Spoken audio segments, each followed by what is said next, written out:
சரி 1945 America Japan மேல atomic பாம்பு போட்டு கிட்டத்தட்ட அப்பாவி மக்கள் 2 லட்சம் பேர் இறந்து போனாங்க.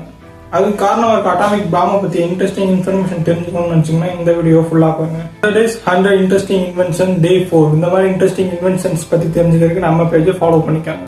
அட்டாமிக் பாம்பை ஒரு சயின்டிஸ்ட் கிரியேட் பண்ண கிடையாது, பல பேர் சேர்ந்து அது கிரியேட் பண்ணாங்க. அதுக்கு ரொம்பவே முக்கியமானவர் தான் ஜே ராபர்ட் ஓப்பன்ஹைமர். இவர் அமெரிக்கா நாட்டை சேர்ந்தவர். சரியா 1904 இருந்து 1967 முடிய வாழ்ந்திருக்காரு. இவருக்கு வேற பேரும் இருக்கு, அதுதான் the father of the atomic பாம்பு.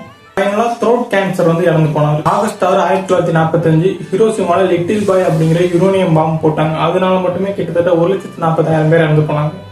அதுல இருந்து 2 நாளுக்கு அப்புறம் சரியா ஆகஸ்ட் 9 1945 நாகசாகில ஃபேட்மேன் அப்படிங்கிற புளுட்டோனியம் பாம்பு போட்டாங்க. அதனால மட்டுமே கிட்டத்தட்ட அப்பாவி மக்கள் 20,000 பேர் இறந்து போனாங்க. இப்போ அந்த அட்டாமிக் பாம்பு எப்படி வேலை செய்யுதுன்னு பார்ப்போம். யுரேனியம் புளுட்டோனியம் மாதிரியான மெட்டீரியல்ஸ் எடுத்து அதுல இருக்க ஆட்டம்ஸை ஸ்ப்ளிட் பண்ணுவாங்க. அப்போதைக்கு அதுல இருந்து அதிகமான ஹீட்டும் அதிகப்படியான எனர்ஜியும் வெளிவரும். அதுல வரக்கூடிய ஹீட் எந்த அளவுக்கு இருக்குன்னா சூரியனோட சர்ஃபேஸ்ல எவ்வளவு ஹீட் இருக்குமோ அதை விட அதிகமா இருக்கும். என்னதான் பல மக்கள் அந்த ஹீட் எனர்ஜியால இறந்திருந்தாலும் அதிகப்படியான மக்கள் ரேடியேஷனால ரொம்பவே கொடுமையா இறந்து போயிருக்காங்க.